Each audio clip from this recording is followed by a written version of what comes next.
Imagine a day when the world is turned upside down. Meteorites from outer space start falling all over the globe, and out of them emerge aliens who are determined to destroy the Earth in a matter of hours. It's a catastrophic scenario that no one could have predicted. The story begins on a normal day in New York City, where a young girl named Sam is living in a nursing home. Sam has been diagnosed with terminal cancer and doesn't have much time left. She spends her days with her loyal pet cat, Frodo, trying to make the most of the time she has. One day, the nursing home's kind-hearted nurse, Robin, decides to take all the patients on a fun outing to a theater show in Manhattan. Sam is excited to go, especially since Robin has promised her a special treat afterwards, a visit to her favorite pizza restaurant. As they travel to the theater on a bus, everyone notices an unusual number of fighter jets flying overhead, but no one thinks much of it, assuming it's just a routine exercise. At the theater, Sam meets a friendly family, including Henry, his wife, and their daughter.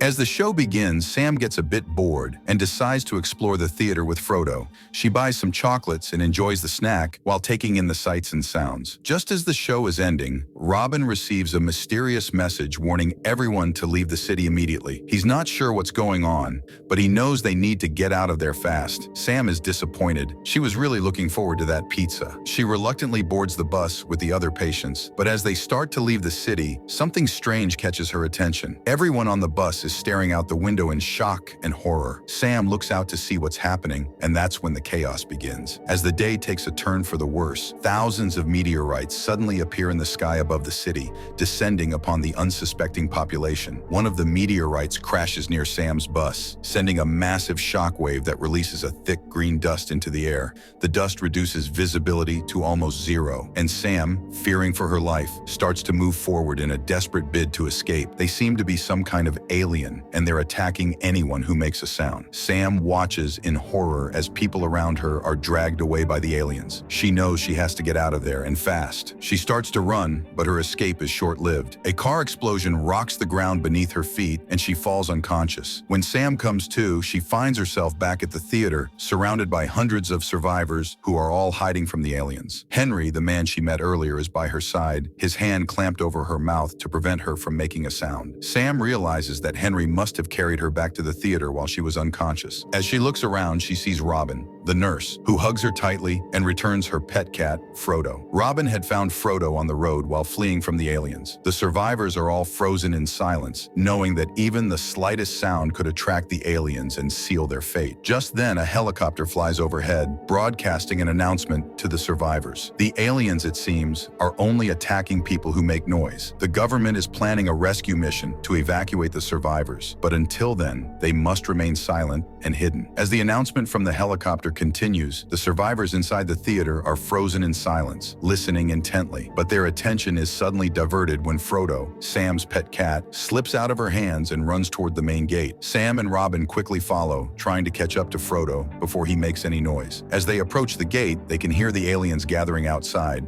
their eerie voices growing louder. Sam tries to sneak up to Frodo, but before she can reach him, the cat lets out a faint meow. The sound is like a trigger, and an alien bursts into action, charging towards the gate. Sam sees the alien up close, and she's shocked to realize that it doesn't have eyes. But before it can attack, the sound of the helicopter returns, and the alien is distracted, retreating back into the crowd of its fellow creatures. There are hundreds of them, all swarming towards the sound of the helicopter. As the chaos dies down, Sam takes a moment to collect herself. She looks around and sees that many people are huddled around a radio, listening to instructions from the government. The message is clear: stay away from the bridges tonight, as they will be blown up to prevent the aliens from escaping the city. The survivors are told to hide and remain silent until further notice. As the night wears on, the bombing begins. Sam and the other survivors watch in horror as their city is destroyed, building by building. The military is using helicopters to blow up all the bridges connected to the city, trapping the aliens inside. One of the survivors, overcome with fear, starts to scream. Henry tries to silence him, but in the struggle, the man accidentally dies in Henry's arms. Sam and her friends were waiting for help to arrive at the theater,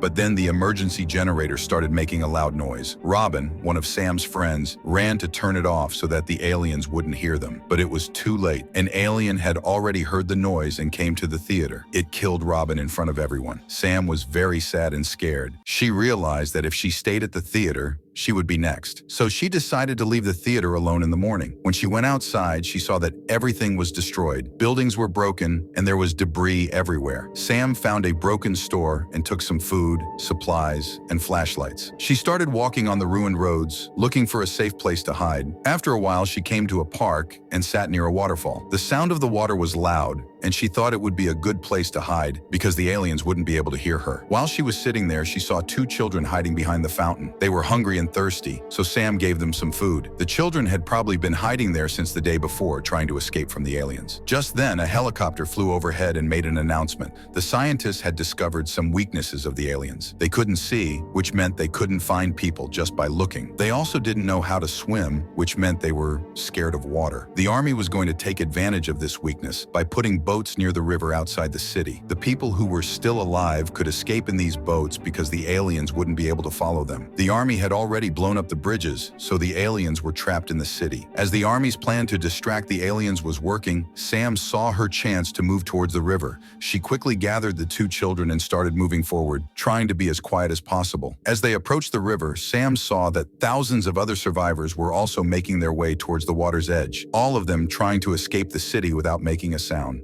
But Sam had other plans. Despite knowing that she was dying from terminal cancer, she wanted to stay in the city and fulfill one last wish, to eat pizza one last time in memory of her father. So she sent the two children off with the crowd, telling them to go towards the river and escape, while she herself went in the opposite direction, back into the city. However, as the crowd of survivors continued to move towards the river, the sound of their footsteps and the noise of their belongings started to attract the attention of the aliens. Despite trying to be quiet, the crowd's noise was too much, and the aliens suddenly attacked, causing chaos and panic. People were running everywhere, trying to save themselves, and in the midst of the chaos, Frodo, Sam's cat, escaped from her hands. As the aliens started killing the people around her, the crowd's fear turned to panic, and they started shouting and screaming. The aliens, attracted by the noise, started killing them one by one. Sam managed to separate herself from the crowd and hid under a car, waiting for an opportunity to escape. When the coast was clear, she quietly got out from under the car and started running, trying to put as much distance between herself and the chaos as possible. Her cat, Frodo, had run away in the stampede, and Sam was now alone. As she was running, she was spotted by another survivor, Eric. He followed her and eventually caught up to her, and they both started moving quietly, taking advantage of the rain to cover their tracks. Sam told Eric that she didn't want to leave the city and that he should go to the riverbank where the government was rescuing people. But Eric was scared and didn't want to go back, so he decided to follow Sam instead. Sam's painkillers were at her house, but she realized that she had dropped the house keys somewhere while running away the day before. So they both decided to wait for a while and then try to find a way to get into her house. They went to a nearby hotel, and during a thunderstorm, Eric broke down the door to get in, trying not to make too much noise. Once they were inside, they finally had a chance to talk quietly. Eric told Sam that he was a law student who had been separated from his family